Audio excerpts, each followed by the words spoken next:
Bonsoir. Nous avons ce soir la puissance de la louange, le but de la parole ce soir.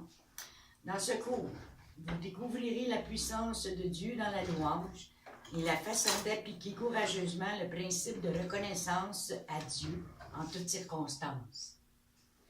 Nous vous invitons à réagir, non en fonction des habitudes humaines de penser, mais en fonction de cette sagesse supérieure qu'est la parole de Dieu, illuminée par le Saint-Esprit. Le but est de répondre aux questions du qui, comment, pourquoi louer Dieu, et de faire de chaque croyant des vrais adorateurs de Christ. Dans Jean 4, 24. Comment appliquer dans la vie de tous les jours la puissance de Dieu dans la louange? Ce cours est basé non seulement dans la théorie, mais dans la pratique. Préparez-vous à entrer dans le lieu très saint par la louange et rencontrer Dieu. Vous serez entraînés à faire ce que vous n'avez jamais fait, à aller où vous n'êtes jamais allé et à obtenir ce que vous n'avez jamais obtenu. C'est sûr que pour se présenter devant Dieu dans la louange, il faut demander au Seigneur pardon. Pardon pour nous-mêmes, pardon des choses peut-être qu'on a faites aux autres. Alors, nous entrons dans la louange en demandant une simple prière à Dieu de nous pardonner. Alors, nous débutons, Seigneur, te demandons pardon, Seigneur, du mal qu'on s'est fait possiblement à soi-même, du mal qu'on a fait aux autres, consciemment ou inconsciemment. Seigneur, tu es au contrôle de notre vie. Te demandons pardon. Merci. Merci, Seigneur, de nous pardonner. Amen. Louer, selon le dictionnaire, c'est faire l'éloge de quelqu'un. Le porter au nu, lui rendre honneur, célébrer son mérite et l'acclamer. Être reconnaissant, le remercier et se donner dans la louange. Louer, c'est donc apporter son suffrage, exprimer son approbation vis-à-vis de quelque chose. Donner son approbation signifie qu'on accepte, qu'on est d'accord avec ce qu'on approuve. Ainsi, louer Dieu pour une situation difficile, une maladie, une catastrophe, signifie littéralement que nous acceptons et que nous approuvons ces circonstances comme faisant partie de Dieu pour nos vies. Nous ne pouvons pas réellement louer Dieu pour quelque chose sans être également reconnaissants pour cette chose-là. Et nous ne pouvons être réellement reconnaissants sans être heureux de la chose pour laquelle nous remercions Dieu. Donc, la louange suppose aussi la reconnaissance et la joie. Nous acceptons que Dieu est responsable de ce qui nous arrive. Sinon, le remercier n'aurait aucun sens. Alors, si nous regardons dans 1 Thessaloniciens 5, 16 à 18 et Psaume 47, 6, il nous dit d'être joyeux, prier sans cesse et dire merci en toutes choses, car c'est là ce que Dieu veut pour vous qui appartenez à Jésus-Christ. Les ennuis arrivent dès que nous nous mettons à chercher le pourquoi et le comment des événements que Dieu permet dans notre vie. Mais il veut que nous acceptions avec notre raison le fait qu'il en est l'auteur. C'est la base de la louange. Dieu veut que nous comprenions qu'il nous aime et qu'il a un plan pour nous. Et nous savons que tout ce qui nous arrive est pour notre bien. Si nous aimons Dieu et si nous sommes dans ses plans, dans Romains 8, 28, on a l'habitude de penser que ce qui est bien vient de Dieu, puis ce qui est mal vient du diable. Mais à cause du manque de foi en la toute-puissance de Dieu, il lui est difficile de réaliser le plan parfait qu'il a pour nous. Si on fait le contraire, croire que Dieu lui-même est à l'œuvre, il le remercie pour tout. Par là, vous permettez alors à sa puissance d'intervenir et d'agir. Louer Dieu C'est pas le médicament miracle ou la potion magique, assurant chaque fois le succès. C'est une façon de vivre solidement fondée sur la parole de Dieu. Nous louons Dieu pour la situation telle qu'elle est, et non pour les résultats espérés. Aussi longtemps que nous louons Dieu en espérant voir les circonstances changer comme nous le souhaitons, nous nous leurrons tout simplement. Et nous pouvons être certains que nous ne serons pas transformés, pas plus que notre situation. Il faut l'accepter telle qu'elle est, même si elle n'est pas belle. La louange est basée sur l'acceptation totale et joyeuse du présent comme faisant partie de la volonté parfaite d'un Dieu d'amour. Elle n'est pas fondée sur ce que nous pensons ou espérons voir arriver dans l'avenir. Voici une règle de la pratique de la louange. C'est vrai que si nous louons Dieu avec sincérité, il se passe quelque chose. Sa puissance fait éruption dans la situation, à plus ou moins brève échéance. Un changement, soit en nous ou autour de nous, se passe.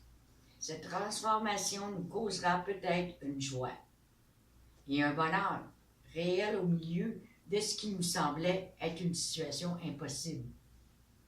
Ou bien ce sera la situation elle-même qui changera. Mais ce changement sera toujours le résultat de la louange et non sa motivation. Louer n'est pas marchander. Nous ne disons pas « Seigneur, je te loue, mais après tu me béniras », n'est-ce pas? Louer Dieu, c'est trouver tout notre plaisir en lui. Fais de l'Éternel tes délices, il t'accordera ce que ton cœur désire, dans Psaume 37,4. En premier lieu, c'est ça, il faut trouver notre plaisir en Dieu. Après, nous trouvons que tout le reste est secondaire. Cependant, Dieu aspire toujours à accomplir chaque désir de notre cœur. C'est là toute sa volonté et son plan pour nous. C'est une excellente illustration de ce principe spirituel en action. Dieu a un plan parfait pour nos vies. Il ne peut nous faire progresser dans ses desseins que si nous acceptons joyeusement notre situation actuelle comme faisant partie de son plan. Ce qui arrive ensuite, c'est son affaire et non le nôtre. Alors, trouvez une situation dans votre vie où vous ne louez pas Dieu pour cela et commencez à le louer et le remercier. Vous pouvez l'écrire, la situation que vous ne la louez pas. Supposons que vous ne la louez pas parce que vous avez des problèmes financiers, bien écrivez-le. Et ensuite, louez-le pour ça. Lorsque nous acceptons franchement les circonstances telles qu'elles sont et que nous remercions Dieu dans la certitude qu'il les a lui-même permises, alors intervient une force divine surnaturelle qui transforme les événements bien au-delà de leur développement logique et naturel. La prière dans les louanges, dans Psaume 22,4, il dit « Tu es saint qui habite au milieu des louanges d'Israël. » Donc, Dieu est là et sa puissance sont quand nous le louons. Il demeure, il habite, il réside vraiment dans nos louanges. Voyez-vous l'importance de la louange? C'est d'aller le rencontrer lui. C'est là que vous allez avoir votre guérison. C'est là que vous allez voir les miracles. Et c'est là que vous allez voir Jésus.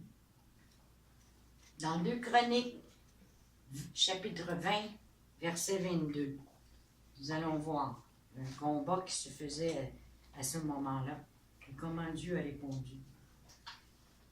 2 Chroniques, chapitre 20, verset 22. Au moment où l'on commençait les chants et les louanges, au moment où l'on commençait les chants et les louanges, l'Éternel plaça une embuscade contre les fils d'Ammon et de Moab, et ceux qui, de la montagne de Séir, qui étaient venus contre Juda, et ils furent battus. À la minute où les gens se sont mis à chanter et à louer le Seigneur, le Seigneur a agi. C'est Dieu qui combat pour nous, mais non nous qui combattons. Notre compréhension humaine est si limitée que nous ne pourrons jamais saisir toute la grandeur des plans de Dieu pour ses créatures. Et si nous devions comprendre avant d'accepter, nous n'accepterions alors pas grand-chose. Nous sommes appelés à croire ce que Dieu dit, à le louer, et ensuite à le regarder agir. Des fois, on a de la misère avec ça parce qu'on veut agir, hein? On veut aller plus vite que le Seigneur, puis non, moi je suis capable, je vais y aller, puis on arrive, puis on est déçu, puis on est blessé, puis laissons-le agir.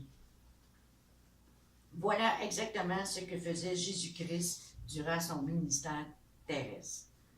Il reconnaissait que par lui-même, il ne pouvait rien faire. Sa part était de se soumettre à la volonté de son Père, dans une obéissance, une confiance et une foi parfaite, afin que la puissance de Dieu soit en mesure de répondre aux besoins des hommes. Considérons 2 prières que Dieu a faites. Comment Jésus s'est-il pris pour faire le miracle avec les 5 pains et les 2 poissons? A-t-il supplié Dieu de faire un miracle? Non. Nous allons voir dans Marc 6, 41, 43. Il leva les yeux au ciel en louant Dieu. Il remercia d'avance, rompit le pain, et il le donna à ses disciples pour le distribuer à la foule. Il partagea aussi les 2 poissons entre tous. Tous mangèrent et furent rassasiés. Il en ramassa 12 corbeilles pleines de morceaux de pain et de poissons. Et en vérité, je vous le déclare, celui qui croit en moi fera les mêmes miracles que j'ai faits. Et il en fera de plus grands, car je vais vers mon Père. Et tout ce que vous demanderez en mon nom, je le ferai, à la gloire du Père. Dans Jean 14, 12, 13. Et pour la résurrection de Lazare, il a dit, Père, je te remercie de ce que tu m'as exaucé. Donc, il remerciait d'avance parce qu'il savait que le Père l'exauçait dans ses prières, dans ses demandes. Dans Jean 11, 41, et Lazare a ressuscité. La Bible dit que Jésus est venu sur la terre afin de nous rendre capables de louer Dieu. La bonne nouvelle que Jésus est venu nous apporter.